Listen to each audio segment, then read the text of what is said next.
It's my feel-good breakfast show. So madume ke ya re ga omogela gape mo lena go nna ga go le ditumedisang Expresso ke nako ya la bobe ya go re bue ka tsa boitekanelo health talks with Dr. Darren Green. And so as we learned earlier on in the show today, protein is an essential part of a healthy diet, and today for our weekly health segment we're joined of course by our resident Dr. Darren Green to unpack the power of protein. And if you have got a question to ask us about protein or you've got some advice to share with us, call us on 083-9133-728. Doctor, it's great to have you here. Thank you so much. Well, listen, I have a bit of a, I know it's a grey area when it comes to eating protein, so I love a steak. So let's say I eat 300 grams of steak. I do know that does not equal to 300 grams of protein. Can you break it down for us? Sure. How much protein do we actually get from a steak like 300 grams? 100%. So you've got different sources of protein. You get meat protein and you get plant protein. And the amount of protein contained in that meat product is dependent on many things. You get red meat, white meat. So the difference between that beautiful steak over there, you can see it's not just protein. No. In that weight of 300 grams, you've got fat, you've got sinew, you've got bone as well, in those massive T-bones. All adds to it. So to use that as an indicator is quite difficult. And then you've got the white meat. The chicken fillets, obviously, are closer to a purer form of protein, and so is fish, than red meat because of the additional components. However, one of the purest forms of protein is actually egg whites. Oh, sorry, I was thinking whites. full strays. Yeah, yes. Ostrich has a much lower fat content, so ostrich mince has become quite popular, and so have the steaks. So yeah, that's important. And then obviously understanding also that protein, the absorption can be made a lot easier depending on how you ingest it and what type of protein you're eating. So. Yeah. And what about the amount of protein you take in versus when you take in that protein? Does that have a significant effect on the effect on your body? Yes, so you can't start off the day with a 500-gram steak. No. Why shouldn't you? Well, it's got to do with your digestive system. Your digestive system has peaks and troughs according to the enzymes that are released. It does this in a response to other hormones in the body, like cortisol, which is a steroid, the anti-stress hormone that peaks during the night while we sleep. That related to your thyroid hormone levels, and when that gets released, all play a role into the metabolic timing of your clock and how that then relates to the pancreas, also helping control sugar levels, etc. So what we need to understand is the amount of protein required by different people. An average person that isn't very active needs about 0.8 grams of protein per kilogram. Of body weight? Yeah. So that's per day. So, and then obviously if you're doing endurance training or if you're doing some highly specialized weight training or weightlifting, it could go up to between 1.2 grams and 1.7 grams of protein per kilogram. Sure. Okay. Very interesting. A lot to unpack in terms of this protein topic that we're discussing today. So please give us a call on 083-9133-728. We'll have more questions for Dr. Darren Green shortly. It's my feel-good breakfast show. All right, we're back with the good doctor on the hot seat asking questions about protein and what it does to your body. And you're welcome to call us on 083-9133-728. So, Dr. Darren, once you swallowed that steak, or you've chewed it, you swallowed it, what happens to it in your body and how does protein get processed? So from the moment you see that steak, digestion starts. The brain sees it and you start mouth-watering. Yes. Yes. Important. The saliva contains digestive proteolytic enzymes that already are waiting for the steak. So as the steak hits your tongue, obviously digestion starts. In the saliva you find then obviously that the enzymes start breaking down. You chew it, goes to the tummy, acted upon by the acid, which helps break it down even further.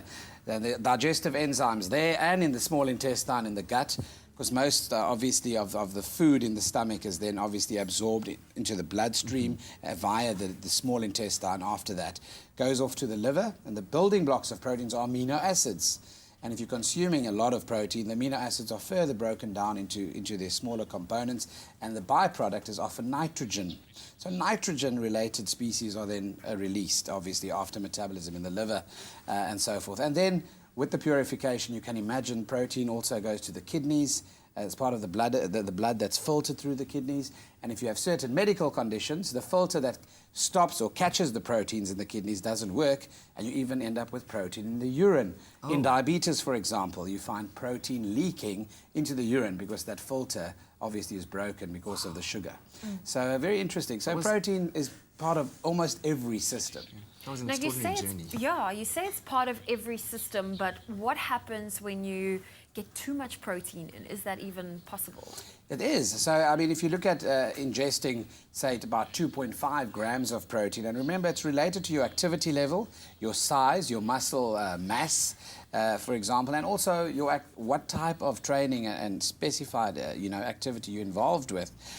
You can then have gastric irritation with diarrhea, stomach cramps, which could also lead to malabsorption syndromes. In other words, you could have calcium that's secreted in the urine, and those levels predispose you to developing kidney stones, for example, as well. Sure. So very, very important to be aware of those things. And after the break, when we come back, we'll be talking to Dr. Green about toxic proteins, if you remember that episode of Breaking Bad with that ricin. Okay, so give us a call on 083 9133 728. We'll be right back. Only you can make my day. It's my feel-good breakfast show. Welcome back. We're live on SABC3. This is your Feel Good Breakfast show, Medical Tuesday, and we're talking to Dr. Darren Green about all sorts of proteins. Right now, we're focusing on the toxic proteins. And if you remember that episode of Breaking Bad where ricin was used to kill someone, I'm not going to spoil it too much for you. We'll get to the cows in a second. But when we were reading up on it, ricin is made from castor oil seeds. Castor beans and castor seeds, yes. Was I in danger as a child when my grandmother gave me castor oil? There is a process when they heat up the castor seeds, obviously, and extract the oil that obviously excludes the protein, which is so deadly, the ricin protein that can lead to death in small amounts. That's the plant right there. Smaller than an ant. So that's quite. So castor oil is okay in moderate dosage. It has a function. And it's useful, but the process kills that protein, doesn't it? I'm a little confused. So what happened with the ricin? Did they ingest it? Yes, it was given to the kid to eat in a very small serving, and he died, basically. But it was untraceable in his system, which is what makes it such a lethal assassination tool. If you were ever that way inclined. We were looking at pictures of cows and how did protein and mad cow disease, what was the Everyone knew the term mad cow disease, and it's called a prion protein. By ingesting infected meat of the cow, obviously, you would ingest this prion protein, which incorporates itself into the human body, into the DNA, but also into the nervous system, and leads to a brain condition called encephalitis. In other words, inflammation of the brain tissue itself due to, obviously, the infection by this prion protein. Mm-hmm. Yeah. All right.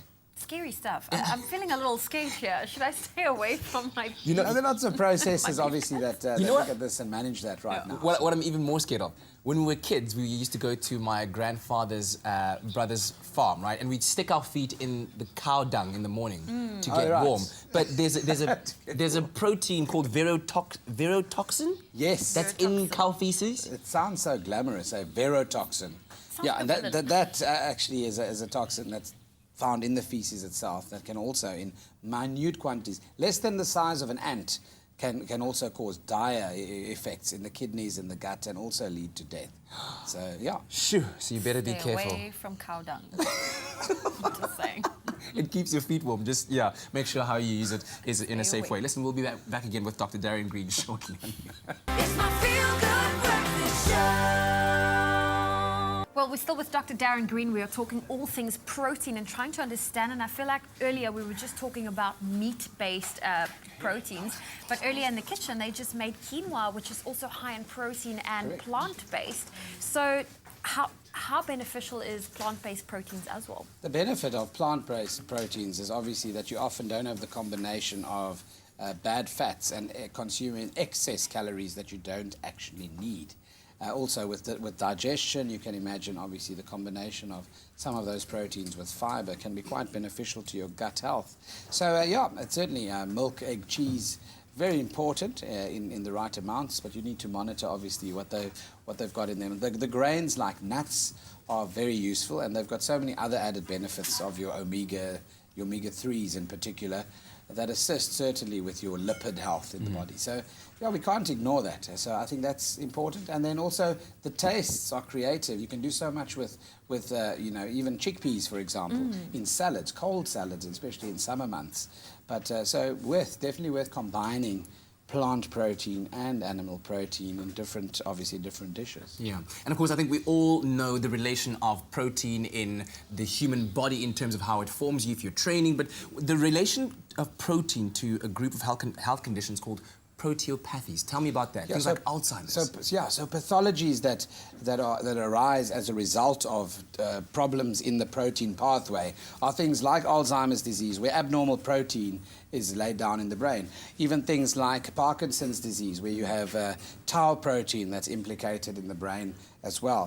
Those neurodegenerative conditions obviously involve the deposition of abnormal proteins in the brain that are coded and arise. And that leads to, obviously, the clinical manifestations that we see in those conditions. But as I mentioned earlier, diabetes, the kidneys, protein-losing conditions through the urine, through the gut, they're conditions that are protein enteropathies, where you can't absorb properly due to a lack of enzymes and bad gut flora.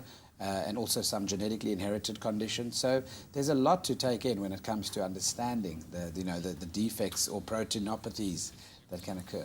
Goodness, Very, very interesting. Well, Dr. Darren Green, thank you so much Thank for you. informing us this morning. I feel a little less confused, but thank you so much for that. And of course, hopefully you were able to take some from that and also just incorporate the right amounts and types of protein into your daily diet.